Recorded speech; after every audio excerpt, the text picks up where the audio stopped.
kulanti waxaan oo wanaagsan dhegeystayaasha naga dhegeysanaya raadiyo muqdisho codka jamhuuriyadda soomaaliya iyo daawadayaasha naga daawanaya telefishinka qaranka soomaaliyeed oo kusoo dhawaada barnaamijka kulanka toddobaadka xiliyadan oo kale aad kala socotaan raadiyaha iyo telefishinka qaranka. barnaamijka kulanka toddobaadka oo aynu ku marti qaadno hadba madaxda dowladda iyadoo aynu kusoo qaadano mawduucyada taaganaya hadduu alla toddobaadkan waxaa barnaamijka marti inoogu ah ra-iisul wasaaraha xukuumadda jamhuuriyadda federaalk soomaaliya mudane xasan cali khayre. ra-iisul wasaaraha inta uu barnaamijka socdo waxa uu fursad kuu siin doonaa in aad toos su-aal usoo weydiiso amaba aad aragti usoo gudbiso. waxaan barnaamijka si guud ugu guudmari doonaa qorshe hooleedka xukuumadda iyo qorshaha sida gaarka ah ra-iisul wasaare xasan cali khayre ugu degsanay uu doonayo inuu dalka xukuumaddiisu ay kaga shaqeyso. ra-isul wasaare marka hore adoo aada iyo aada ugu mahadsan in aad nala timid dadkan aad waqti la qaadanayso kusoo dhow barnaamijka kulanka toddobaadka. bal waxaad dadka soomaaliyeed ee ku dhegeysanaya u sharaxdaa waxaad ra-iisul wasaare ka tahay soomaaliya oo xaalado kala duwan ay ka jiraan. marka ugu horeysay in ra-iisul wasaaraha soomaaliya aada noqotay ama lagu magacaabay ay kusoo gaartay dareen ahaan maxaa dareentay? marka hore aada baad umahadsan tahay. waxaa sharaf weyn ii ah maantay inaan idinkala soo qeyb galo barnaamijka kulanka jimcaha s n t v-ga oo dadka soomaaliyeed ay aada u dhageystaan una xiiseeyaan. waxaan idinkaga mahad celinayaa shaqada fiican ood u haysaan qaranka soomaaliyeed. markii la ii magacaabay ra-iisul wasaarenimada runtii waxaan aada u dareemay mas-uuliyad aada culus oo aan ilaa hadda dareensanahay maalinta la ii dhiibay. sababtoo ah waxaan ogahay dalkeenu dhibaatada uu soo maray, siduu dalku u baaba-ay, sida dadka soomaaliyeed ay u dhibaataysan yihiin una daaleen, iyo sida dadka soomaaliyeed ay u yihiin dad qiimo iyo qaayale oo sharaf badan, balse ay ku dhacday nasiib darro ah dagaal iyo abaaro iyo maamul xumo iyo nabadgelyo xumo qaadatay sanado badan.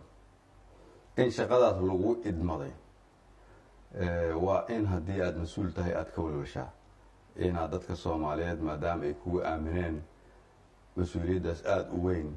waxaan ilaahay maalin walba ka baryaa inuu ilaahay ii fududay. waxaan ilaahay ka baryaa maalin walba inaanan dhibaato u keenin dadka soomaaliyeed. waxaan ilaahay maalin walba ka baryaa in dadka soomaaliyeed uu dhibka ka saaro.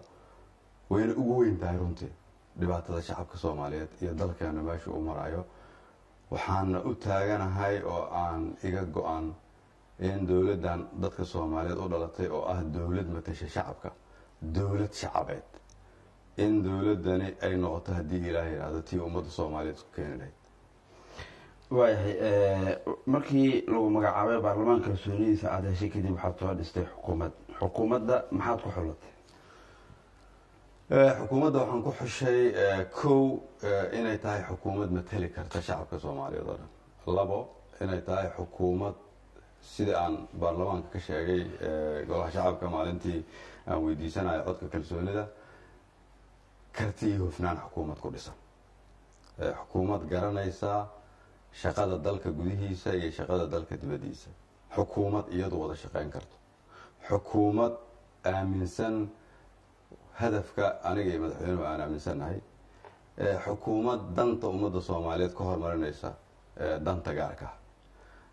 iyo xukuumad qabta in la soo gaaray waktigii shacabka soomaaliyeed loo celin lahaa dowladnimada iyaga. waxaad leedahay qorshe hooleed. markaad si kooban u qeexdo qorshe hooleedka xukuumadda muhiimadda koowaad, labaad ilaa saddexaad waa muxuu yahay? waxyaabo badan ayaa xukuumadda u ah qorshe howleed. sideedaba dalkeenu meesha uu marayo maanta, haddii ummadda soomaaliyeed aan u sheegno dhabta ama xaqiiqda waddankan ka jirta, dalkani waa dal baa burburay, hay-adihiisa dowliga ay baaba-een, kalsooni darro ummadda ay dhex gashay, oo u baahan in dib loo soo dhiso. iyadoo saas ah haddana dalku wuxuu leeyahay himilooyin fara badan oo dadka soomaaliyeed ay hiigsanayaan. waxaan ku soo aadnay iyadoo abaaro ba-an ay dalka saameeyeen iyo dadka soomaaliyeed. sidaas daraaddeed gurmadka abaaruhu waxa uu yahay ahmiyadda ugu weyn oo xukuumaddeedu ay xoogga saarto. arrimaha la xiriira sugidda amniga oo aan bilownay qorshaheedii ayaa number 2 ah. sidii wax looga qaban lahay cadaaladda, sidii wax looga qaban lahay kobcinta dhaqaalaha, dadka Soomaaliyeed oo dhalinyarada shaqo loogu raadin lahaa, sidii iyadoon xishood lahayn loola dagaalami lahaa musuqmaasuqa aafeeyey ummadda Soomaaliyeed, sidii loo bilaabi lahay loogana shaqayn lahay siyaasadii looga bixi lahay nidaamka hadda aan ku jirno, aan u gaari lahayn haddii ilaahay yidhaahdo siyaasad ah ku dhisan hal cod iyo hal qof. waxaan ka shaqayn doonaa wax la yidhaahdo dowlad wanaag ah, in wasaarad walba ay qabsato shaqadeeda, in wasiir walba uu shaqadiisa qabsado, in agaasimo walba shaqadiisa uu qabsado, layskuna la xisaabtamo, isla xisaabtan, dowlad wanaag ku dhisan isla xisaabtan, inaan dib u soo noolayno adeegyada bulshada, inaan ka shaqayno dib u heshiisiinta ummadda Soomaaliyeed, inaan isku soo dhaweyno dowladda federaalka iyo dowlad goboleedyada, iyo inaan xiriir wanaagsan la samaysano dunida inteeda kale, xiriirkaasoo saldhigiisu yahay danta ummadda Soomaaliyeed. inkastoo hadda markii xukuumaddan aada ra-iisul wasaaraha u tahay baarlamaanka kalsoonida siiyey muddo ku dhawaad bila ay tahay, haddana ilaa hadda bisha maxaad qabateen? waxaan soo bandhignay marka hore barnaamij ku salaysan hadafka iyo ahmiyadda aan doonayna inaan ku shaqayno, oo saldhigiisu uu yahay qodobadii hadda aan u sheegay shacabka Soomaaliyeed. waxaan shaqo ka bilownay qayb walba oo barnaamijkaas ka mid ah. waxaan bilownay kow inaan dib u abaabulno, aadna u dardargelinno la dagaalanka abaaraha, oo aada aragteen ugu yaraan shacabka Soomaaliyeed inay bilaabeen iyagu inay isu gurmadaan. maalintaan shaqada bilaabay ilaa hadda waxaan aada ugu faraxsanahay in ka badan 3 milyan oo dollar ay u aruuriyaan shacabka Soomaaliyeed dadkoodii, in shacabka Soomaaliyeed ay bilaabeen inay u soo jeestaan dowladnimada, maadaama dowladdan lafteeda ay tahay dowladda shacabka, ayaa waxay tahay runtii tallaabo aada u muhiima. 2, waxaan bilaabnay inaan amniga wax ka qabanno. waxaana shacabka Soomaaliyeed haddii ilaahay yidhaahdaa ka codsanayaa inay la shaqeeyaan dowladda, oo bilaha soo socotoo dhan aada wax uga qaban doonta haddii ilaahay yidhaahdo arrimaha ammaanka. waxaan wax ka qabanay arrimaha la dagaalanka musuqmaasuqa, oo aan bilownay inaan shacabka Soomaaliyeed iyo cid walba oo dowladda u shaqaysa aan u sheegno inuu dhammaaday waktigii lagu tagrifari jiray xoolaha iyo maalka ummadda Soomaaliyeed iyo canshuurta laga qaado dadka iyo shacabka Soomaaliyeed. waxaan ka yeelanay qorshooyin arrimahaas la xiriira oo xukuumaddeedu ay ku shaqaysaa. waxaan wax ka bilownay arrimaha la yidhaahdo dowlad wanaagga, oo ah ku salaysan isla xisaabtan. ra-iisul wasaaraha lala xisaabtamo oo ay baarlamaanku la xisaabtamaan, ra-iisul wasaaruhu uu la xisaabtamo xukuumaddiisa iyo wasiiradiisa.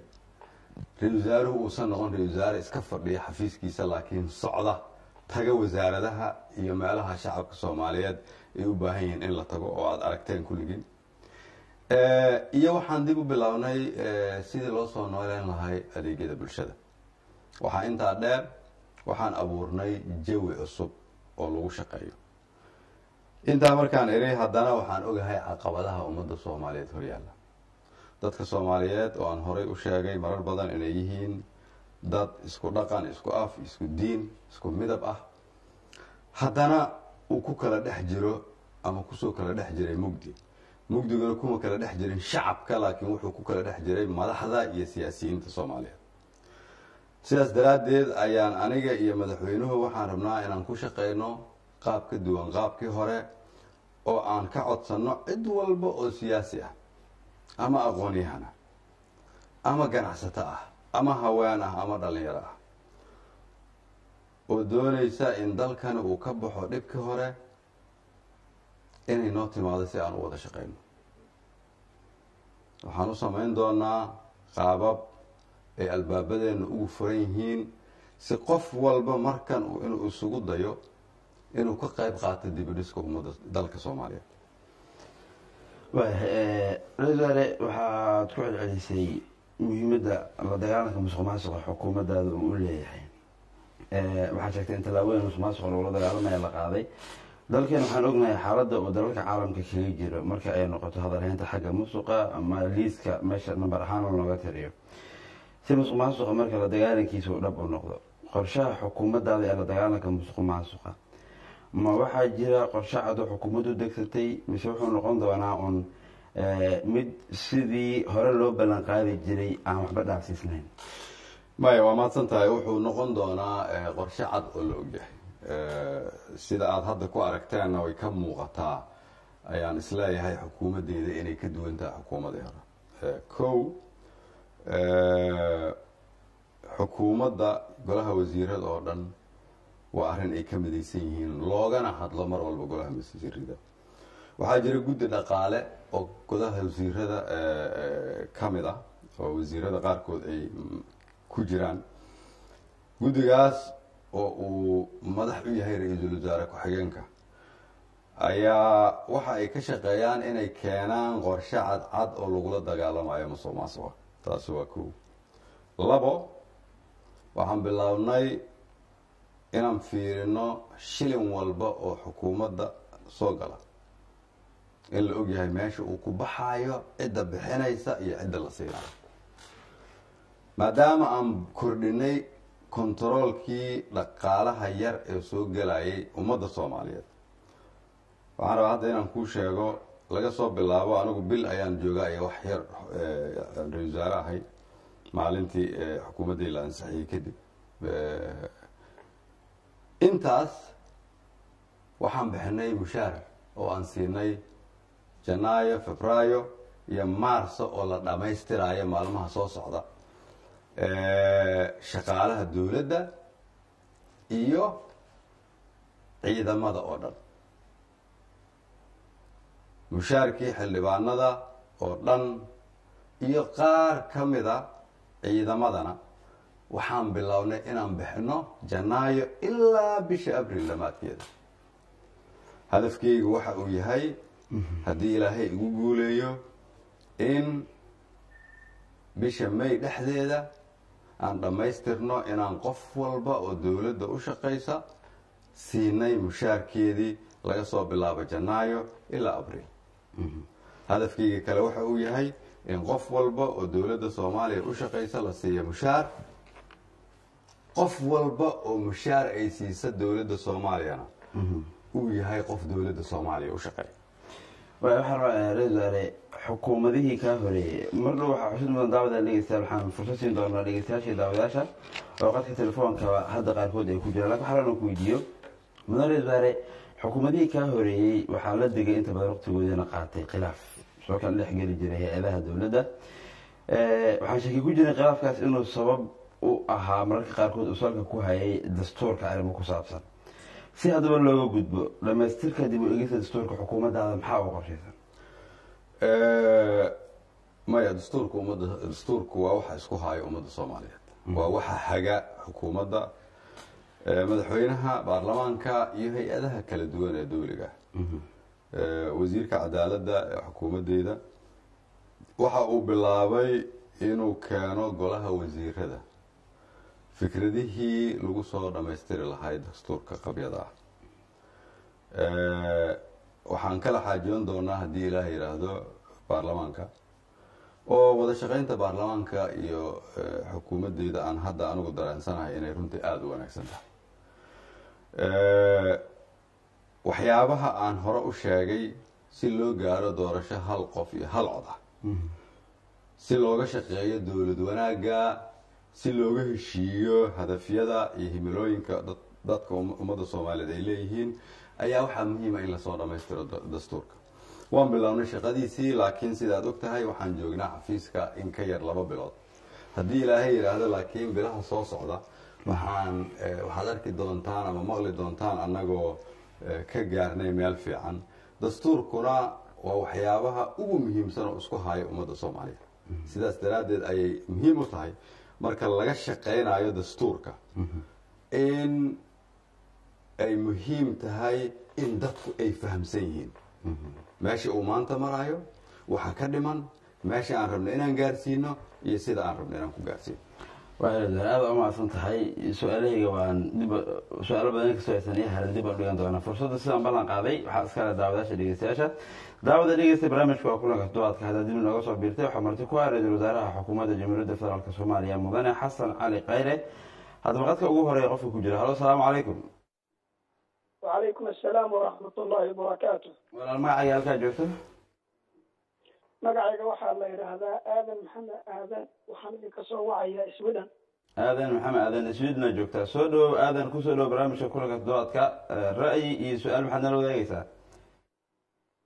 waan dhawahay walaal, marka hore waxaan salaamayaa ra-iisul wasaaraha jamhuuriyadda Soomaaliya mudane xasan cali khayre iyo adigoo ah daadiyaha barnaamijka. waa laga qaada. soo dhowow. waan dhawahay runtii aad baan ugu faraxsanahay sida wanaagsan ee dadnimada leh ee insaaniyadda leh ee ra-iisul wasaaruhu isku daya mar walba inuu shacabka Soomaaliyeed uu u qanciyo oo uu u bandhigo ama uu u sheego barnaamijkiisa siyaasadeed. aad iyo aad baan ugu faraxsanahay, waana soo dhaweynayn haddana shacabka Soomaaliyeed. maxay ugu talagaleen dhalinyarada Soomaaliyeed ee ku dhibaataysan maxaa la wadankii gudihiisa iyo kuwa hadda dibadda laga soo celinayo wadankii la keenayo, iyadoo aan ka warhayno dhibta dhacaysa maanta waxay ku dhacaysaa dhalinyarada Soomaaliyeed. marka maxaa barnaamijka ee dowladdiisu ugu tala gashay inay u qabato dhalinyarada Soomaaliyeed? su-aashaada waa la fahmay. wasaaruhu kaaga jawaabi doonaa. mudane wasaare, waxaan israacin doonaa 3 ilaa 4 intii marba suuragal ay noqoto si aan waqtiga u beeqaamin oo aad hal mar ugu jawaabto. qofka ku xiga. halo, asalaamu calaykum. وعليكم السلام برادر كيف walaal magacaaga halkaa joogto? دكتور وعليكم السلام برادر ولندن احمد علي أمير الوزراء. axmed, londonaa joogtaa. soo dhowow. haye kusoo dhow barnaamij kulanka toddobaadka. maxaad ra-isul wasaaraha weydiinaysaa? وعليكم السلام أمير الوزراء. رئيس الوزراء مجلس سابن أول سوجيته خير كيسة وطاي إلهي نوفه. وأنا عاد مركو حلك الأولى وحياة بدل وقبتين أي كمديين ضد بدل مركو حلك الأولى ووزيرك ورفاقين كمديين iyo taliyaha ciidamada marka taliyaha amniga wasiirka amniga marka khayr waxaan rabaa inuu noo sameeyo wasiirkeena maxaan hadduu ilaahay yaa shirka lagu qaban doono London. waxaan ka codsanayaa codsiga ah inuu marka London yimaadin oo noo furo hal akoon oo ah inaan lacag ku ridi karno bil kasta. dadka waddankaa jooga waa dad malaayiin dad ah, lacag bay helaan, lacag bay soo gasho, inaan lacag ku ridi karno akoon dowladda leeyahay oo uu khayr iyo madaxweynaha iyo dowladda mas-uul ka yihiin oo aan lacag ku ridi karno. akoonkaas oo ah akoon leedahay dowladda qaranka oo wax markay dhibaato timaado loogu maarata wax lagu samayn karo. intaasaan ra-isul wasaaraha inaan u sheegto. waana mahadsantaha. waa khayr allah ku siiyo. aad mahadsantahay axmed. qofka kale ee ku xiga. halo, asalaamu calaykum. وعليكم السلام ورحمة. walaal magacaaga halkaa joogto? magacay waa Asad Axmed degmada Kaaraada joogaa. haye soo dhowow. ra-isul wasaaraha maxaad weydiinaysaa? waayo salaam calaykum ra-iisul wasaaraheena maasha allah. waxaa weydiin lahaa anaga maxaa noogu talagalay dhalinyarada Soomaaliyeed eenaan oo jaamacadaha Muqdisho aan ka baxnay waxba ma hayno, marka waxyaabahay noogu talagaleen aan weydiin lahaa. waa mahadsan tahay. dib baa dadka ugu laaban doona. ra-isul wasaare, waxaad moodaa laba su-aalna si isku mid a u yihiin. aadan oo joogay Sweden iyo gabadha hadda ugu dambeysay ee kaaraan naga soo cday Esther oo dhalinyarada ku saabsaneed. soo dhowow. waa mahadsan tahay. bismillahi raxmaan raxiim. walaalkay aadan, horta aad baad u mahadsan tahay inaad ka hadashay dhalinyarada Soomaaliyeed ee ku dhibaataysan dunida daafaheeda. waa runtii wax aada looga xumaado in dhallinyaradeeni ahayd mustaqbalka ummadda Soomaaliyeed inay iyaga dhibaataysan yihiin. dhibaatadaasi waxay salka aadan ku haysaa dhibaatooyinka badan ee ka jira dalka Soomaaliya, ka mid tahay nabadgelyo xumada, shaqo la-aanta, dhaqaale la-aanta, horumar la-aanta waddanka, iyo ummadda Soomaaliyeed ama dadkii Soomaaliyeed oo aan dalkoodii ku qabin niyad wanaag. waa in la dareemaa dalkan in la isla leeyahay. dhalinyarada Soomaaliyeed si wax looga qabto arrimahooda anagoo u taagan maalin walba, haddana waxaan aaminsanahay anigu muhiim inay tahay dalkan in nabad laga sameeyo, dhaqaalihiisa la kobciyo, shacabka niyaddooda la dhiso, ummadda la isu soo dhaweeyo, cid walba oo shaqo doonaysa ay mustaqbalka shaqo heli karto. horta si aan u yarayna dhibaatooyinkan dadka Soomaaliyeed oo qaxaya, waa inaan isweydiinaa maxaa qaxinaya dadkan. muxuu qofi dalkiisa uga tagaa? wuxuu uga tagaa inuu ka waayay noloshii uu rabay dalkiisa. sidaas daraaddeed aadan waxaan ka shaqayn doonaa haddii ilaahay yidhaahdaa shaqadeedana aan bilownay naga daacada ilaahay inaan ka baryaynaa inuu nagu guuleeyo inaan waddanka xaaladda uu ku jira wax ka bedelno taasoo marka dambe keeni doonta in haddii ilaah yidhahda dhalinyarada soomaalida dhib ka baxaan waa naloo soo sheegaa meelo ay ku dhibaataysan yihiin qaar meelo ku xiran oo xukuumadeyda ay ka shaqeeyaan uu shalayto shirka xukuumadda golaha wasiirada ayaa arrimo saasa looga hadlayo oo ku saabsan dhalinyaro soomaaliyeed oo meel ku xiran oo ay tahay dowladdu inay u gurmato waa u gurmanaynaa si laakiin karaamadii iyo sharaftii ummadda soomaaliyeed loo soo celiyo meelna cize iyo karaamo ku yeelan mayno haddii aan dadka soomaaliyeed aanay dalka gudihiisa wax ka qaban walaalkay axmed london waxaan leeyahay waa mahadsan tahay taageeradaada haddii ilaaha yidhahdo haddana waa jiraan akoono guddiga ay leeyihiin gurmadka abaaraha kuwa kalena dadka soomaaliyeed waa loo samayn doonaa cid alle ciddi doonaysa inay dalka iyo dadka wax u qabato waxaan intaas ku daraayaa in haddii ilaaha yidhaahdaa ay naga go-an tahay in wax walba oo lagu aamino dowladda soomaaliyeed in aada nagula xisaabtami kartaan walaashay ester waxaan leeyahay sida aan u sheegay axmed sorry aadan ayay tahay muhiim in dhalinyarada soomaaliyeed shaqo loo abuuro waana ku tala jirna haddii ilaha yidhahda isla arrinta axmed oo kale hadda markaan xooga kasoo tusaale qaato london shir baa ka dhacaya haddana waxaad moodaa dadka soomaaliyeed shirka london ka dhacaya inaysan faham badan ka haysan haddaad si kooban dadka ugu sharaxdo shirka london lagu qabanaya ee soomaaliya qusay madaxweyne wasaare muxuu yahay may shirka london waa shir horta ka shaqayntiisu ay soo bilaabatay waqti dheer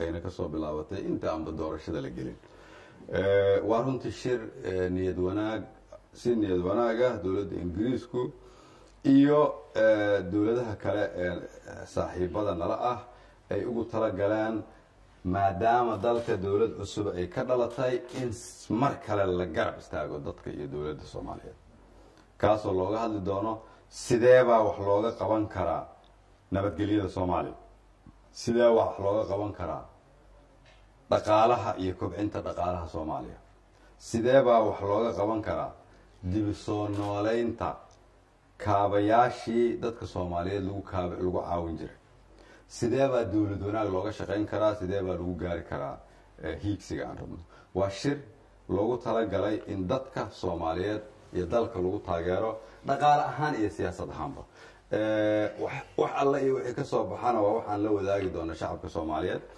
inkastoo annaga hadafkeenna koowaad uu yahay wax la yidhaahdo shacabka soomaaliyeed iyagu inay marka hore isku tashadaan aad waa mahadsantaha mudan ra-isul wasaare daawadayaal dhegeystayaal dib ayaan fursaddeena idiin siin doonaa waxaa sidoo kale xusid mudan waxaad nagala socotaan baraha bulshada fariimo waad noo reebi kartaan intii aan ka gaarno fursad waan siin doonaa sidoo kale fariinta gaaban ayaad noogu soo diri kartaan aragti ama su-aal waxaad qabto oo nambarka ah 433 markale ku celiyay fariinta gaaban 433 waad noogu soo diri kartaa ra'yi iyo su-aal intaan barnaamijka ku jirno hadba inta aan ka gaarno waan siin doonaa qofka khadka ku jira halo asalaamu calaykum walaal magaca halkaa joogto wacalaykum salaam waraxmatullah magacaygu waa bashiir abduqaadir cali waxaan joogaa magaalada baydhabo bashiir baydhabo aa joogtaa soo dhawow kusoo dhawow barnaamij kulanka doodka ra-isul wasaaraha maxaa weydiinaysaa marka hore waan salaamaya ra-iisul wasaare khayra iyo adiga oo daadiyaha barnaamijka ah waxaan weydiin lahaa ra-iisul wasaaraha arrinta dhismaha ciidanka oo laysku haystay maalmahan oo arrin xasaasi ah dowladda maxaa uga qorshaysan arrintaas sidee maamul goboleedyadana ee arrintaas sayto u falgelinayaan oo saameyn ugu leeyihiin ama siday u qeyb qaadan karaan ra-isul wasaaraha waan sii doonaa inuu kaaga jawaabo qofka kale ee ku xiga halo asalaamu calaykum calaykum asalaam waraxmatullah magaca halkaa joogto magacayga waxaa la yidhaha maxamed awil waxaan joogaa magaalada london maxamed hagee joogtaa london ha haye soo dhawow kusoo dhawow barnaamijka kulanka doodka maxaad ra-isul wasaaraha weydiinaysaa ra-isul wasaaraha waa islaamaya iyo adiga iyo barnaamijka maanta oo maarata ad uga hadlaysiin adiga ra-isul wasaaraha ummadda soomaaliyeed ra-isul wasaaraha waxaan su-aalayaa su-aalo oo mataqaana oo ku saabsan ciidamada maaragtay magaalada muqdisho amison jooga stadium muqdisho ay weli degan yihiin saan filaya haddaan ayaantan intii dambe saan inta ogahay maxaa looga saari la-yahay meela ay degan yihiin oo shacabku u baahan yahay su-aasha kaloo qabo waxa waaye shirka london ma uga hadlaysiin cunaqabataynta in laynkaga qaado hubka si aad ciidamadiin u dhisateen tahay maxamed aada u mahadsan tahay labada su-aal shirka london wasaare inkastoo uu ka hadlay haddana aana jeclayn in mar kale dib loogu celiyo balse fursada usii doonaa inuu kuu guud maray in cunaqabateynta in soomaaliya laga qaado qayb ay ka noqonaysa in kale su-aashaada inuu kaaga jawaabi doonaa qofka ku xiga halo asalaamu calaykum halo asalaam walaal magacay halkaa joogto walaal magaceyga waa yaxya maxamed aadeeko magaalada muqdisho axmed muqdisho joogtaa soo dhow kusoo dhow barnaamijka kulanka toddobaadka ra-iisul wasaaraha maxaad weydiin lahayd in badan waan ku dhowahay barnaamijka ra-iisul wasaaraha xasan cali qiroos aada u salaamaya sida bogaadinta leh oo si muuqda si qarsoonba u wada dareenkiisa mid dadka dhan ay ka muuqdaan ma aha mid loo wada jeedo fikrada aa ku tirsanayo waxay tahay in uu ra-iisul wasaaraha in badan uu bulshada si fiican u dhex karo dhexgalkiisa waa dareemeynaa meel walba waa ahaatee su-aasha aankoo aa weydiinaya waxay tahay annagii shacabka soomaaliyeed magaalada muqdisho aan joognaa wallahi xitaa iska dhaafay mushaar xitaa inaan aanoodin si caadi ah saacada ugu shaqeynana qaranka u adeegana inta nolosheena ka dhiman xakee uga soo hagaagayna xakee ka shaqeynaa xitaa wallahi inta ma rabno shaqada meesha ugu dhow aa ka qabanayno inuu noo tilmaamo insha allah axmed waa lagu fahmay aada u mahadsan tahay wasaaruhuna uu kaaga jawaabi doonaa ra-isul wasaare qof kaloo afraada raacsanaya maadaama dadku ay soo bateen allo asalaamu calaykum wacalaykum salaam walaal magacaaga halkaa joogto magacayga xaawo cigaan waxaan joogaa sweden xaawo sweden baa joogtaa soo dhow kusoo dhow barnaamijka kulanka toddobaadka ra-iisul wasaaraha maxaad weydiinaysaa ra-iisul wasaaraha waa salaamayaa 14 boqolka adiga waa ku salaamayaa rabaa su-aashaydu waxay tahay horta awalan dowladdan kheyr laha siiya waa dowlad cusub goor la dhaliilo iyo goor laga badbadiyana ma gaarin laakiin ummadda soomaaliyeed waa waalato waa wada siyaasi ma garata waxa weeyaan nimankan gobolada laleeyahay madaxweyneyaashana inay la tartamaan dowladda oy wadanka khalkhalgeliyaan wax loo baahan yahay maa shacabkuna waa wada arkaa qaladka jira ma garata xaawo waaya fadlan su-aashaada toos u abaar dad kalea kaa dambeeya ida waxa weeyaan dowladdu inay noqoto dowlad jirta oo la sameeyo dastuur dadka kala haga oo madaxda sharciga gobolada iyo qaranka kala haga oo aan la isku qaldamin oo waxa weeye qolo walba garata waxay leedahay systemkay ku shaqeynayso oo aan dowladda qalqal la gelino nin kastoo kursi waayaa uusan dowladda waalina dowladdu horta hawsha qabanayso ay ka bilowda ciidanka iyo dastuurka aada u mahadsantahay waxaan u gartay xaawo guwaabo ayaad kusoo koobatay reesaar soo dhawow bashiira ugu horeeya oo meydhabo joogay walaalkay bashiir waa kuu mahad celinayaa waxaan aada u dareensanahay arrinka dhismaha ciidanka inay tahay wax u muhiim ah shacabka soomaaliyeed oo dhan iyo baarlamaanka xukuumadda madaxweynaha siyaasiyiinta dalka joogta oo dhan waana muhiim wax walba oo dadka soomaaliyeed saas ugu muhiima qarannimadeenana lafdhabar ka ah in laga wada hadlo sidaas daraaddeed ayaad sidaad ogtahay bashiiro waxaan u tegey guddiga baarlamaanka ee amniga iyo difaaca iyo guddoonka baarlamaanka waxaana uga jawaabay su-aalo ay qabeen taasoo ay runtii aada ugu qanceen waxaa kaloo aan ku heshiinay inay noo soo diraan wax walba oo talo ah oo la xiriirta dhismaha ciidanka labada guddinina way noo soo diri doonaan haddii ilaha irada iyagoo noo soo marsiinayo guddoonka baarlamaanka dowlad goboleedyada iyo dowladda federaalku inay wada shaqeeyaan waa muhiim dalka soomaaliyeed wuu naga dhexeeyaa waan isla leenahay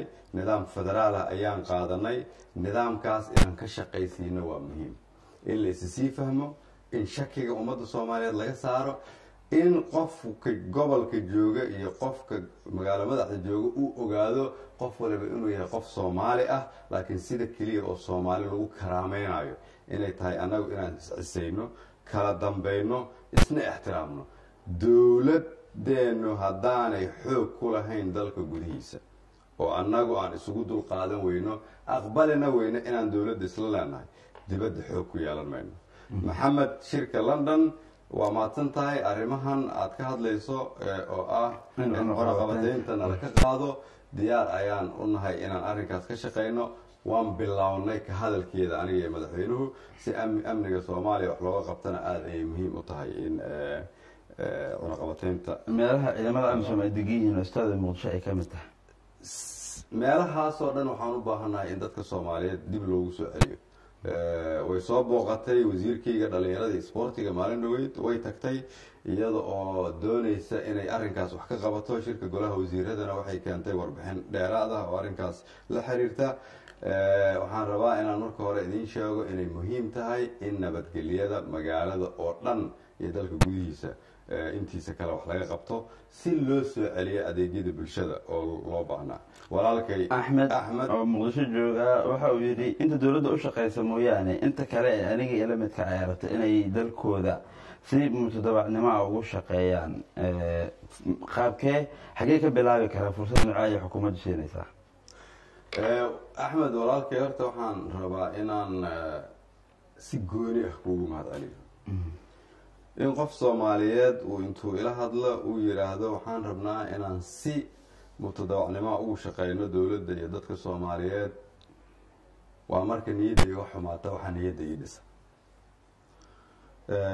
annagu waa inaan isku tashanaa, waa inaan bilownaa inaan iskaa u qabso dalkeena ku dhisnaa. waa inaan bilownaa in aniga iyo xukuumadeyda iyo madaxweynaha aan bilownaa jidadka magaalada inaan nadiifino. waa inaan bilownaa inaan idinkugu nimaadno meel walbaad joogtaan. waa inaan bilownaa in idinka dowladnimada aan gacanta idiin soo gelino. haddii ilaa yidhaahdo waxaan ka samayn doonaa xafiiskayga meel aada la soo xiriirtaan oo aan dadka soomaaliyeed ka codsanno inay gacanna siiyaan. aadna waa kuugu mahad celinaya walaalkay axmed, allah ku barakeeyo.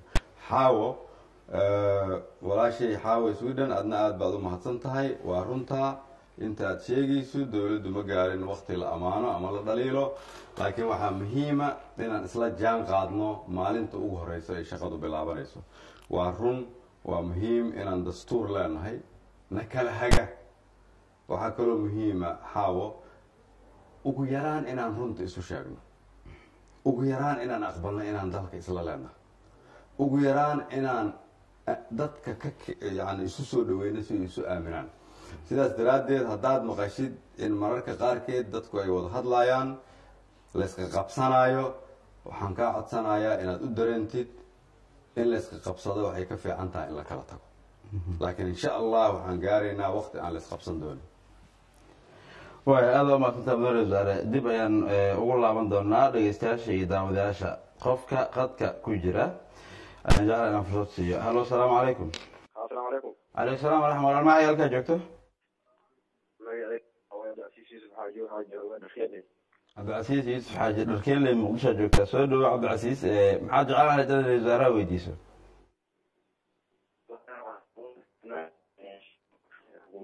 waxaa rabaa wadankan wadan burburo waaye. waxaa rabnaa inaan weydiiyo su-aal ah. wadankan wax kastoo jooga sool ahaado ciidan ahaado qaab qabiil ay ku shaqeeyaan dhammaantood. arrintaas wasaaraha maxaa u qorsheysan inay wax ka qabtaan?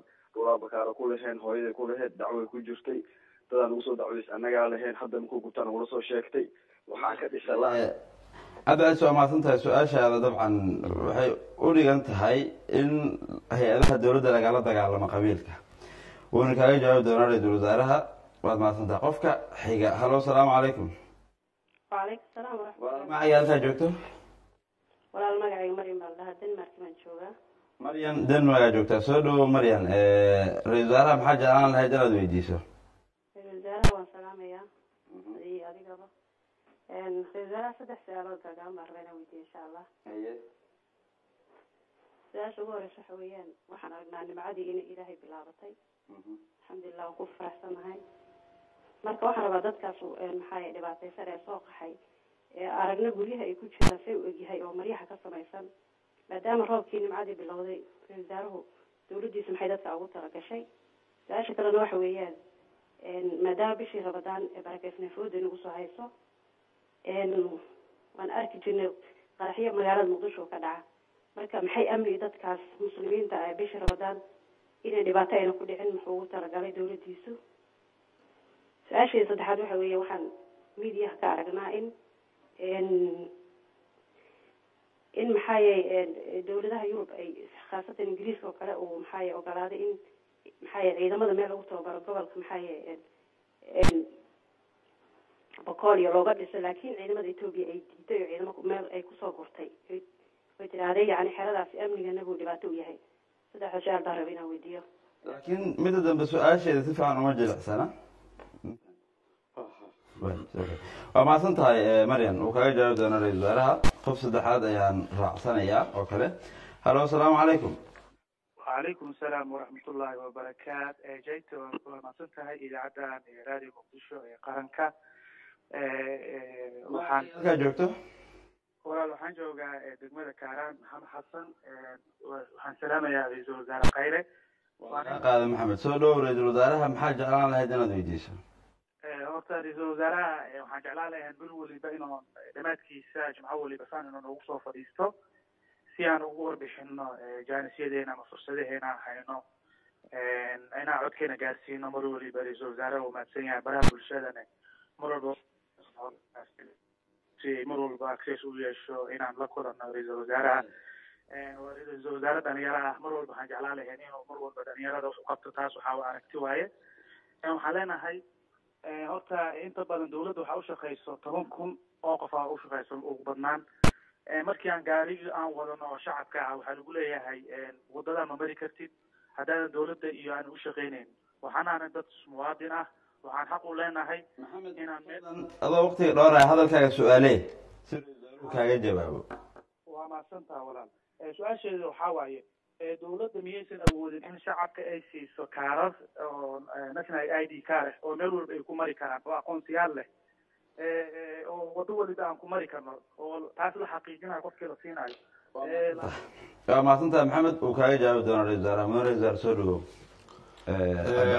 walaalkay cabdicaiis oo dharkeynley jooga in hay-adaha dawladda lagala dagaalamo qabiilka wuxuu ku bilaabay hadalkiisa dalkan inuu yahay dal burburay waa ku raacsannahay waa dal burburay laakiin dadkii dalkan iska lahaa waa annaga waa inaan dib u dhisnaa burburka dalka ayaa keenay in qabiilkii qabyaaladuna ay sii badato aaminaad la-aantu waxay dhalisaa in qofku qabiil iyo qabyaalo dagaal la galo dabada sidaas daraaddeed waxaan rabnaa inaan horta soo celino kalsoonida ummadda soomaaliyeed haddii ilaahay yidhaahdo waxaan rabnaa in ummadda soomaaliyeed ay ka waantoodo qabyaaladda laakiin ma uga waantoobaysa inaan la hadalno keliya waxay uga waantoobi doontaa in horta qabyaaladda wax lagu bedelo la keeno waa in cadaalad la keena waa in dawlad walaag la keenaa waa in musuqmaasuqa wax laga qabtaa waa in dadka soomaaliyeed intay dib u heshiisiin dhab ah wada hadal dhab ah daahfurnaan leh furfurnaan leh ay helaan oo dadku ay wada hadli karaan runta la isu sheegi karo si qofka soomaaliyeed uu ugu qanci karo in madaxda dawladdu ay yihiin dadka matali lahaa inta laga gaarayo marka waa inaan si cilmiyeysan uga sii shaqaynaa shacabka soomaaliyeed sida adigoo kale abdiciisona aan kala tashanaa kalana hadalnaa mar walbana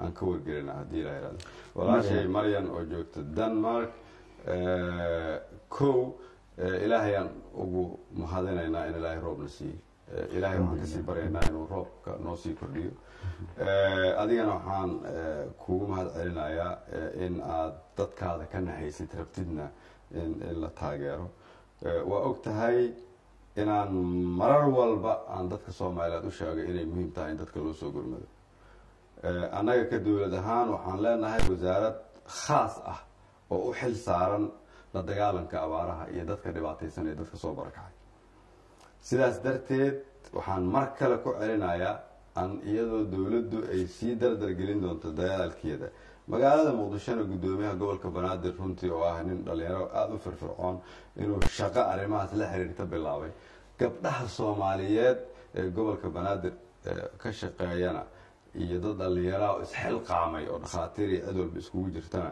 inay runtii aada dadkooda ugu gurmadeen idinka dibadda jooga waxaan idinka codsanayaa mar labaad waan idinku dhiirigelinayaa dadkiina way dhibaataysan yihiin fadlan la soo xiriira guddiga gurmadka abaaraha soo taakuleeya dadkiina ramadaanka iyo qaraxyada sidaan hore u sheegay haddii ilaahay yidhaahdo waxaan aada ugu mashquulsannahay inaan arrimaha nabadgelyada wax ka qaban doono haddii ilahay yidhahdo anoon halkaan ka sheegi doonin qaababka iyo sidaan u qaban doono ugu dambeyntii tababarada ciidamada dadka soomaaliyeed waxaan horta u sheegayaa kow in aanay wax walba oo ay maqlaan ama miidiyada lagu qoro inaanay ka naxin ama run u malayn tababarada ciidamada waxay noqon doonaan wax ay dowladda soomaaliyeed og tahay go-aankeedana gaarto numberka ciidanka ummadda soomaaliyeed yeelanayso waxaa go-aankeeda gaaraya dowladda soomaaliya waxaan rabaa mid kale inaan dadka soomaaliyeed ka jaahil bixiyo oo ah waxay dareensan yihiin inay dowlad goboleedyadu rabaan inay la wareegaan ciidamadii soomaaliya shirkii madaxda dowlad goboleedyada iyo aniga iyo madaxweynaha runtii madaxda dowlad goboleedyadoo dhan waxay yidhaahdeen xataa dowladda federaalku ha la wareegta ciidamadeena haddaad dhaqaale iyo aada u haysaan ood maarayn kartaan dowlad goboleedyada madaxdeeda lafteedu waa dad soomaaliyeed oo raba soomaaliya inay hagaagto laakiin dad ayay matalaan waxayna qaab ka yihiin burburkii dalka na soo maray iyo wixii aan hadda sheegayo oo ahaa dalkani wuxuu u baahan yahay in dib loo nabadeeyo dadku ay dib isu soo abaabulaan dib isu aaminaan dareemaan dowladi inay jirto dadkoo dhan u adeegaysa maxamed kaaraan national ID oo yiri waa in loo sameeyaa national ID card national ID card la helo waxay muhiim u tahay kow in doorasho dalka laga qabto 2021 labo in wax laga qabto sugidda ammaanka aan saddex inay dadka soomaaliyeed u dhib yaraysa iyaga laftooda socodkooda waa qayb ka mid a shaqooyinka aan rabno inay aan dowladda wax ka qabato laakiin waqti qaadan doonta inta ka horeysa haddii ilaa yidhahdo waxaan wax ka qaban doonaa ammaanka oo ah furaha nolosha taasoo idinkana idin dhib yarayn doonta haddii ilaa yidhahdo dhaqdhaqaaqiina waa mahadsantahay waayahay telefoonada ka sokow waxaa fariimo ay naga soo gaarayaan dadka baraha bulshada tooska nogala socdo barnaamijka facebook ayuu toos life uga yahay fariimaha xagga facebook aan helayno kow waa guubaabo iyo bogaadin mahadcelin in waqtigaaga aad siiso labo waxaa ugu badan ee facebooka iyo fariinta gaaban ee numberka dadka aynu soo weydiinaan ay tahay xagga qorshaha dib u heshiisiinta oo xukuumaddaada u degsan dib u heshiisiinta markay noqoto soomaaliya iyo somaliland wadahadaladooda in la sii wado muxuu yahay qorshaha xukuumadda u degsan maya waa qorshe qof walboo soomaali ah meel walba ha ka jooga soomaaliya kow horta wuu ogyahay xaalad dalku uu ku sugan yahay horta waa inaan xaqiiqda u sheegnaa ummadda soomaaliyeed oo ah kow waddankani waa waddan aan dhaqaalo lahayn kala shaki uu jiro dowladnimadiisii ay hadda soo ordamayso laakiin rajada waddankani uu leeyahay waa rajo aada u weyn dhibaatooyinkii aan soo marnay waan soo marnay waxbaan ka baranay mana ku noqon doona haddii ilaaha yidhaahdo sidaas daraaddeed marka uu waddankani hore u dhaqaaqo waxaan idiin sheegayaa waxaan u dhownahay dalkani meeshii uu dhibka uga bixi lahaa markan dadka soomaaliyeed waxaan ka codsanayaa inay dowladooda garab istaagaan markan ummadda soomaaliyeed waxaan ka codsanayaa inay is-aaminaad fursad siiyaan markan ummadda soomaaliyeed waxaan ka codsanayaa inay xoog inti ka badan geliyaan markan ummadda soomaaliyeed waxaan ka codsanayaa dhib waa soo aragnee inaan isku dayno wanaagga iyo isu tanaasulka inaan ka shaqeyno arrinka somaliland iyo soomaaliya o dhan dalka dhan ayaa dib heshiisiin u baahan somaliland waa dad walaalaheena qayb ka ah weligoodna ka ahaa sharafta iyo karaamada ummadda soomaaliyeed waktiga burburkana runtii aan ku jirnay wax badan u qabtay dadka soomaaliyeed oo dhan in wada hadaladii iyo howlihii nabadeynta dib looga shaqeeyo waa qayb kamida aan baarlamaankana ka sheegay ajendaha xukuumaddeyda iyo ajendaha madaxweynaha oo dhowr marka hadlay hadafka madaxweynaha uu dalka ku hogaamiyo waana howl aan haddii ilaah yidhaahdo rajeynayno inaan wax ka qaban doono insha allah waa dib waxaan u laaban doonaa telefoonada qaybihii ugu dambeeyey ee telefoonada ayaan fursad siin doonaa qofka qadka ku jira halo asalaamu calaykum halo calaykum asalaam beertaan walaale caafimaad magacaaga iyo halkaa joogto waad mahadsan tahay magacaygu waa maryan waxaan kaala soo hadlayaa sweden maryan swedna joogtaa soo dhawo kusoo dhawo barnaamij kulanka toddobaadka maxaa jeclaan lahayd inaad ra-iisul wasaaraha weydiiso aad baad umahadsan tahay marka hore waan idin salaamaya adiga iyo ra-iisul wasaaraheena waan ku faraxsanahay maanta hadalkayga inuu gaaro ra-iisul wasaaraha waxaa kaloon usii mahad celinayaa adiga oo suurageliyey in codkeena uu gaaro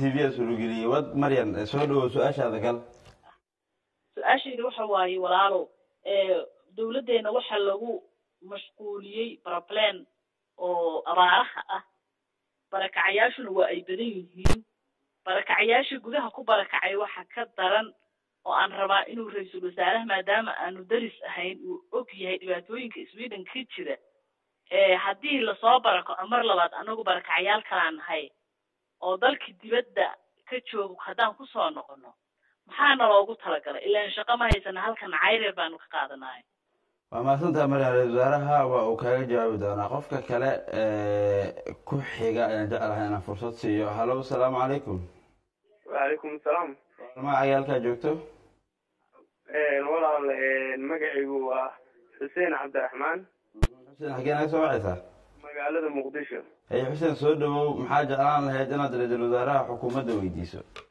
cabdifatax ugu horeyn adigu waa mahadsan tahay waxaan sidoo kale aan rabaa inaan u mahad celiyo ra-iisul wasaaraha jamhuuriyadda federaalka soomaaliya oo maanta kusoo dhiirtay inuu ummadiisa soo hor fariisto ay su-aalo weydiiyaan asagana uga jawaabo runtii waa ugu mahad celinaya midda labaad waxaan rabaa ra-iisul wasaaraha inaan u xaqiijiyo inuu yahay ra-iisul wasaarihii ugu fiicnaa ee soomaaliya soo mara markii laga reebo ra-iisul wasaarihii hore hadda madaxweynaha farmaajo marka soomaaliya waxaan leeyahay maanta waxa u dhalatay fursad fiican iftiinaa soo baxayo ra-iisul wasaarihii madaxweyne fiicana is heleen waxaan ka codsanahay su-aashaada fadlan abaar ya su-aashaada dad kalea kaa dambeeya si aan waqtiga u beeqaamino haddaad su-aal qabto horey u abaar su-aasha okay abdifatax su-aasheedu waxay tahay ra-iisul wasaaraha waxaa wadankan uu soo maray maxay ahayd doorashooyin muddo dheer ah waxaa jiray tacdiyo badan oo ka dhacay dad lacag laga qaatay oo loo diiday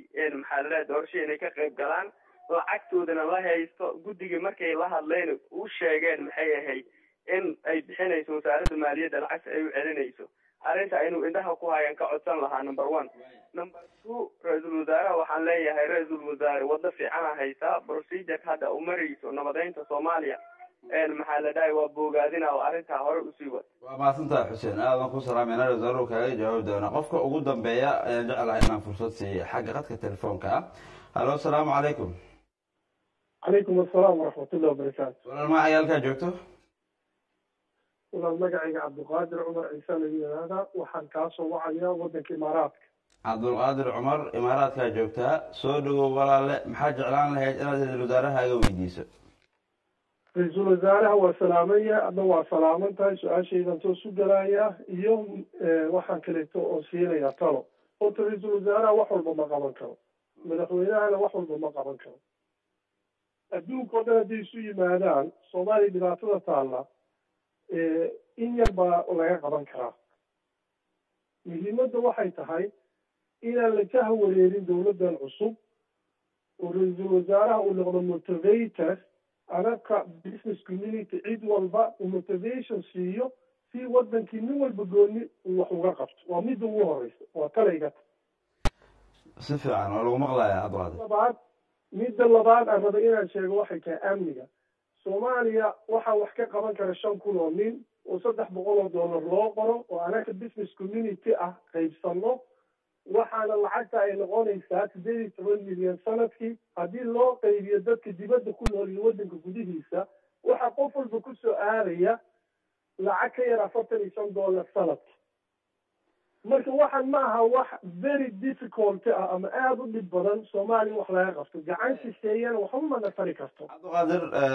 waa fahmay fariinta ah fursadaha xukuumadda ama dowladda ay siinaysa ganacsatada in dalkoodii ay qayb qorshihiisa ku yeeshaan haddaad su-aal kale qabto fadlan toos u abaar qofka ugu dambeeya taa waqtiga aada inoo hayaa waa dhamaatay su-aasha ugu dambeysa waxay tahay waxaan aqaanaa dhowr qof oo baylodyadii hore oo soomaaliya ciidanka cirka ay lahayd oo maxamed sheekh uu ka mid yahay oo sweden jooga rag badan baa jooga axmed sheekh oo isaga ruuxadiisa ingiriiska jooga oo maanta macalimiin noqon kara waxaa loo baahanya ciidankii hore ragga nool oo ilaa hadda jooga in loo yeero tigidhada anakaa bixinayna business community ah in uu la fadhiisto ra-iisul wasaaraha waa nin dhalinyaraha khayr allaha siiyo uu dhegaysto iyada ruuxadood wixii idea ay hayaan wadda kusoo siyaadin kara waana mahadsantihin jimco wanaag waa mahadsantaha cabdulqaadir waa ku salaamayna mudane ra-iisul wasaare soo dhawow aada u mahadsan tahay arrinka maryan ay weydiisay sweden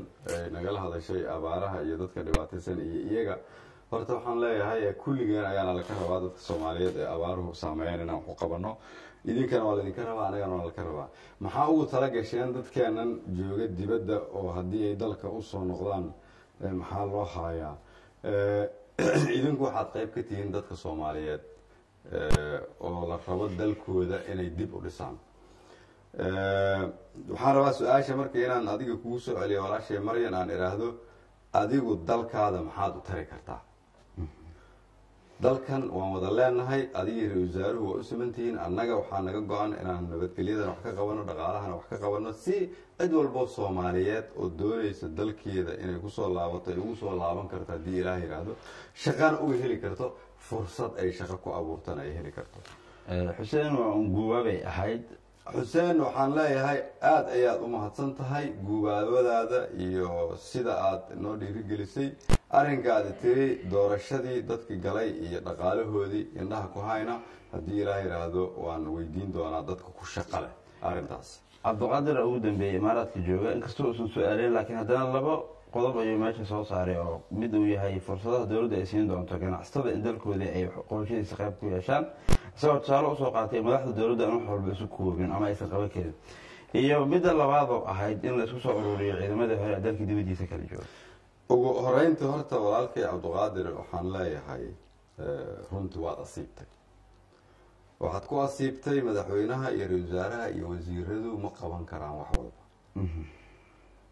dalkan haddii la rabo in dib loo dhiso sidii hadaaye yarkii ila hadlaayay aadan magaciisu ahaa oo kale waxaa la rabaa qof walboo soomaaliyeed inuu isoo istaago inaad taladaas bixisay cabdiqaadirow aadaad ugu mahadsan tahay laakiin taladii waxaa la rabaa inaad intaad is-abaabushaan idinkoo ganacsato ah idinkoo dad aqoon la ah aqoontii iyo maskaxdii iyo dhaqaalihii kulli idinka ahay inaad intaad is-abaabushaan ugu yaraan aad tiraahdaan ganacsatadu waxay sameynayaan 10,000 ama 5,000 ama 15,000 ayay bixinayaan mushaharka ciidanka waxaa laydinka rabaa dalkan idinku aada leedihiin inaad dib u dhistaan waxaa laydinka rabaa dowladnimada inaadan ka cabsanina waxaa laydinka rabaa dowladda idinku inaad usoo dhawaataan waan dhiiri gelinayaa runtii taladaada aadna waad ugu mahadsan tahay arrinkan ah oo aad ka hadlayso oo aada leedahay duulayaashii hore anigu cid walba oo soomaaliyeed oo diyaar ah inay dalkan wax u qabato diyaar baanu ahay subax walba 8 ayaan shaqo bilaabaa oo aan shirka ugu horeeya leeyahay maalin ilaahay keeno inta aan maalinta jimcaha ka ahayn ilaa habeenka waqti dambena waan shaqeeyaa wasiiradeyduna waa sidaas cid walba oo diyaar u ah rabtana inay wax nala qabato waan soo dhaweynaynaa gacmo furana waan kusoo dhaweynaynaa waana rajeynayaa inay inta yimaadaan xafiiskayga ballan ka qabsadaan ama xafiiska wasaaradda khusaysa waxay naga caawin karaan ay naga caawiyaan taladaadii aada soo jeedisay oo ahayd sida ganacsatada soomaaliyeed ay dowladda wax uga qaban karto ama dadkeeda wax ugu qaban karto waxaan rajeynayaa inaad adigu tallaabo ka geysan doonto waa maasanta waxaan rabaa dadka xaggooda kasoo dhamaatay dhowr su-aalooda iftiimin u baahan oon aaminsanahay waxaa jira inay yihiin inaan ku weydiiyo inkastoo su-aalihii badnaa lagu wada weydiiyey kow waxaa hadalka hadda dadkana soo wacaya ka dhex muuqanaya dadku inay muujinayaan wada shaqeynta xukuumadda federaalka ah iyo dowlad goboleedyada waxa ay noqon karto muxuu yahay qorshaha xukuumaddaada ee ku aadan wada shaqeynta dowlad goboleedyada iyo macaamilkooda dadka soomaaliyeed waxaan rabaa inaan u sheego dalkeenu waxa uu qaatay nidaam federaal ah nidaamkaas federaalka ahi waxa weeyaan nidaam ah in dalka la isla leeyahay waxaan rabaa marka inaan la sharaysan nidaamka hadda aan leenahay. waxaa kaloo rabaa dadka soomaalida u sheego qarannimadayna way baabaaday, dowladnimadu way duntay, waa la soo bilaabay, rag iyo dumar ayaa soo bilaabay, meel bay hadda maraysaa, inaan sii wadna ayaa la rabaa.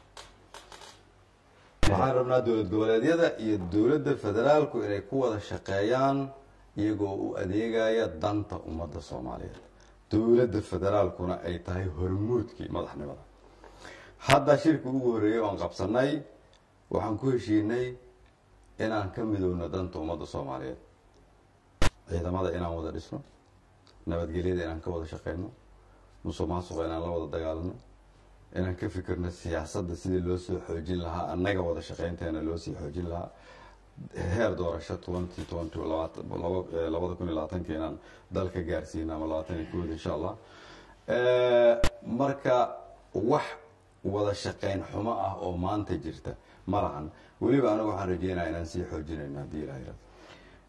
midda kale rabo inaan ku weydiiyo waxay tahay dad badan oo shaqaalaha rayidka ee dowladda ka mid ah waxaad moodaa in siyaabo kala duwan marka qaarkood baraha bulshada ay uga hadlaan dekreetada xafiiska ka soo baxday ee ku saabsaneed jaangooyinta saacadaha shaqada. haddaad si kooban u jirciso maxay qusaysay? waxay khusaysaa qof walba oo u shaqaysa dowladda soomaaliya waxa ay leedahay xuquuq, waxaana ku waajibay waajibaad. waxaa muhiima annagu haddii aan nahay xukuumaddii inaan ka soo baxno sidii aan ku siin lahayn dadkaas dowladda u shaqeeya xuquuqdoodii, iyagana waxaa muhiim ah inay gutaan waajibaadkooda. warqaddu wax kale ma lahan, waxay leedahay waa in la shaqeeyaa, shaqadana la bilaabaa 8 subaxi, saacad ay la siiyaa qofka, salaada duhurna uu ku tukado uuna ku qadeeyo ama beririf uu ku qaato, shaqaduna ay socoto ilaa 4 barka. waa nidaam dhaqan cusub oo lagu dardargelinayo dalka in laga shaqeeyo. taasi waxay khusaysaa madaxweynaha, waxay khusaysaa ra-iisul wasaaraha, waxay khusaysaa wasiiradeyda. waad aragtaan anigaa taga xafiisyada wasaaradaha subaxii ama galabtii, soo kormeera shaqaalaha jooga, soo kormeera shaqadu siday u socoto. aniga iyo ra-iisul wasaare ku-xigeenkayga iyo agaasimayaasha xafiiskayga iyo wasiiru dowlaha subax walba waan shirnaa 8. waxaana ka shirnaa shaqooyinkan hor yaalla maalmahaas iyo weli isbuucyada soo socda. sidaas daraaddeed dadka soomaaliyeed waxaan u sheegayaa haddii dalkeennu uu yahay dalka ugu burbursan dunida, waa inaad qiyaastaan haddii dalalka kale ay shaqeeyaan 8 saacadood ka badan in nalka rabo, hadday 10 shaqeeyaan ka badan in nalka rabo. in shaqadii xadidnayd marka aan dadka ku dhiiri gelino, waxaan rajeynayaa in dadka soomaaliyeed meel walbay joogaan haddii ilaahay ay nagu garab istaagi doonaan. waana uga mahad celinayaa shaqaalaha rayidka oo aan ka dareemay wasaaradihii aan tegey in dadku ay shaqada soo galaan subaxi waqti hore, shaqooyinkii wasaaradahana ay bilaabatay in la dardargeliyo. waxaad ku celcelisay in laga soo bilaabo maalintii baarlamaanka aad kalsoonida weydiinaysay ilaa hadda in shaqaalaha dowladda iyo ciidamada xuquuqdoodii aada ilaalin doontaan oo la bixinayo. ballanqaadka isaga ah fulintiisa kalsoonida aada ku qabto inuu meel maalintee bay la egtay? waxay la eg tahay kow sida dadka soomaaliyeed oo dhan ay noola shaqeeyaan, sida shaqaalaha rayidka laftooda ay noola shaqeeyaan, sida ciidamadu ay noola shaqeeyaan. waddankan qofka ah ciidanka oo hub haysta oo u taagan inuu dalka difaaco, haddii aan damiir leenahay waa inaan mushaar siino. si aan mushaar u siino waa inaan la dagaalanaa musuqmaasuqa. qof soomaaliyeed oo maareynaysa dhaqaale loogu talagalay in mushaar loo siiyo qof soomaaliyeed oo naftiisa noo huray, haddii uu dhaqaalahaas si xun u maareeyo dhib ayuu la kulmi doonaa adduunyada, ilaahayna uu ka jaaseynayo.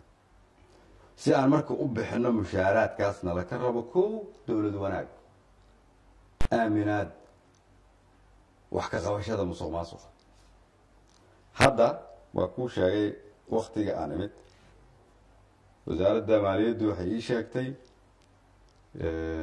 khamiistii shalay ahayd inay dhammaystirayaan mushaarka cid walba oo dowladdu u shaqaysay, shaqaalaha rayidka iyo ciidamadoo dhanba inay mushaar wada heli doonaan, mushaarkooda uu dhammaystirmi doono bisha maars oo dhan uu dhammaan doono. tan abril oo aan hadda weli dhammaana la dhammaystiri doono ugu dambeyn bisha may dhexdeeda. eeg qaybo ka mida sida ay ii sheegeen, sida xildhibaanada qaar ka mida militariga, in loo dhammaystiri doono mushaarkoodii mars iyo abril maalmaha soo socda. macnaheedu waxay tahay xukuumaddeedu hadday ku guulaysatay inay bixiso mushaar 4 bilood oo isku xigta annagoo shaqada joogna 1 bil iyo xoogaa, haddii gacan nala siiyo, naloo ogolaado inaan shaqayno, kalsooni nala siiyo, nala garab istaago, ka fikir waxaan qaban karna sanad markaan joogno. su-aasha xaggayga ugu dambeysa waxaan jeclaa inaan ku weydiiyo, dardar baad hadda idinkoo madaxii dowladda aad la soo baxdeen iyo wadajir ama wada shaqeyn baad muuqataa. soomaaliya marka loo fiiriyo tan iyo burburka intuu dhacay dowladihii bilowday ee sameysmayay ku meel gaar ha noqoto ama hadda dowladdii ugu dambeysay dowladda ka horeysa ha noqoto, madaxweyne iyo ra-iisul wasaare isla bilaabay isla dhamaystay ma dhexdo ama si wadajira oo wada shaqeeya. kalsoonida aad ku qabto hay-adaha dowladda wadajirkooda inuu waqti qaadan doono intee bay la egtahay, gaar ahaan adiga iyo madaxweynaha? waa mahadsantaa. horta kalsoonida aan ku qabo aniga iyo madaxweynaha in wada shaqaynteena oo wanaagsanaan doonto waa 100%. xiriirka madaxweynaha ee aniga naga dhexeeya waa xiriir ku salaysan danta ummadda Soomaaliyeed. wax dan gooniya uu madaxweynuhu leeyahay male, wax dan gooniya aniga ra-iisul wasaaraha aan leeyahay male. sidaas daraaddeed waxaan shacabka Soomaaliyeed u sheegayaa kuna dhiiri gelinayaa inay nagu garab istaagaan niyad wanaagaas madaxweynaha iyo anigu aan ku shaqeyno, diyaarna aan u nahay inaan sii xoojino. waxaa soo haray hay-adaha kale ee dalka, waxaan kulligood ku bogaadinayaa in dadka Soomaaliyeed aan u wada shaqeyno. waxaa kaloo jira sida aan markii hore sheegay khilaaf kama dhaceeyo shacabka Soomaaliyeed, laakiin siyaasiyiinta, baarlamaanka, madaxweynaha, ra-iisul wasaaraha, maamul goboleedyada, kulligeen waxaana saaran waajib inaan mar dambe khalqal gelin shacabka Soomaaliyeed haddii ilaahay yidhaahdo. maanta o dhan adaa talo lagu soo jeedinayo, su-aalna lagu weydiinayo. ugu dambeyntii maxaad shacabka Soomaaliyeed ee barnaamijka daawanaya ama dhegeysanaya u jeedinaysaa? waa mahadsan tahay. runtii horta aadaan ugu faraxsanahay inaan maanta ila hadlay shacabka Soomaaliyeed. aad ayayna ii farxad gelisaa mar walba oo aan shacabka Soomaaliyeed meelay joogaan tago ama la hadlo ama aan iyaga dhegeysto. shacabka Soomaaliyeed waxaan ka codsanayaa una sheegayaa dowladda la sheegayo iyaga inay tahay. dowladdu ma ahan iyagu inay dowladda ka baqaan, iyagaa iskale dowladda. wasiirada iyo madaxweynaha iyo ra-iisul wasaaruhu waa adeegayaal u adeega shacabka Soomaaliyeed. inay is-abaabulaan shacabka Soomaaliyeed, dalkooda dib u dhistaan, la xisaabtamaan ra-iisul wasaaraha iyo xukuumadda, madaxweynaha iyo baarlamaanka. aan bilaawno jidadkeena sidaan u dhisan lahayn, guryaheena dubay sidaan u dhisi lahayn, jidadka sidaan u nadiifin lahayn, iskaa wax u qabso cusub sidaan u bilaabi lahayn, aan u diidi lahayn ciddii naga qaadanaysa dowladnimadan cusub oo noo soo dhalatay.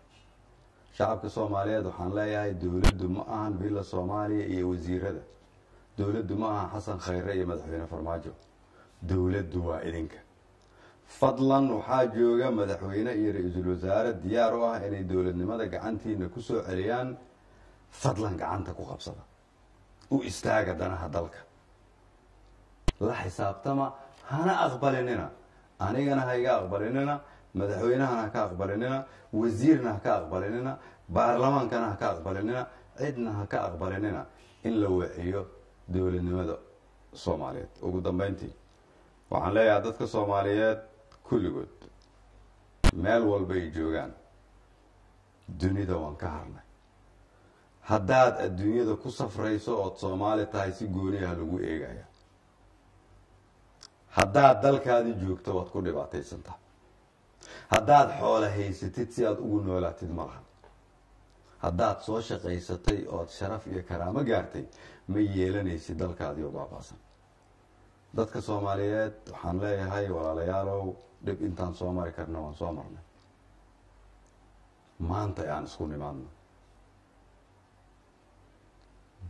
qof soomaali ah waxaan u sheegayaa oo meel walba jooga inay soomaalinimadu ka fiican tahay qabyaaladda, in aan gobol gobol loo noolaan karin, in sida keliya oon dhibaatada uga bixi karna ay tahay inaan dib isku soo laabano. ugu dambeyntii ummadda soomaaliyeed waxay ku jiraan waqti aada u culus oo abaaro ay diloodeen. dadka soomaaliyeed ee daawanaya meel walba ay joogaan, fadlan haddii aada awooddo $1 kusoo kaalmay, haddii aada $100 aada awooddo usoo dir, haddaad 1,000 awooddo usoo dir, haddii aadan awoodin usoo ducey, haddii aada dhar aad ka baxda haysood magaalada muqdisho joogta geey xarumaha gobolka banaadir, haddii aada aqoon leedahay aada qof xanuunsan ku daaweyn kartana fadlan la xiriir guddiga gurmadka abaaraha iyo wasaaradda qaabilsan. fadlan aan dadka soomaaliyeed oo dhibaataysan u gurmano. waa idin mahad celinaya shacabka soomaaliyeed fursaddan aad siiseen, aadna raalli baan idinkaga ahay. waxaan idinku codsanayaa inaad na garab istaagtaan. aad buu u mahadsan yahay mudane ra-iisul wasaare xasan cali khayre, ra-iisul wasaaraha xukuumadda federaalk soomaaliya oo marti ku ah barnaamijka kulanka toddobaadka ee raadiyo muqdisho iyo tv-ga qaranka. waan u mahad celinayaa dhegeystayaashii daawadaashii kala duwanaa ee dalka gudihiisa iyo dibaddiisa naga soo wacay, kuwii fariimaha noo soo diray, kuwii isku howlay waqtigu aan u saamixin, intaba way mahadsan yihiin. guud ahaana barnaamijkii kulanka toddobaadka isbuucan intaa aynoo joogo. intaan barnaamijka soo socda ku kulmi doono dhammaanteen oo isku duwan waxaan idin leenahay nabadgelyo.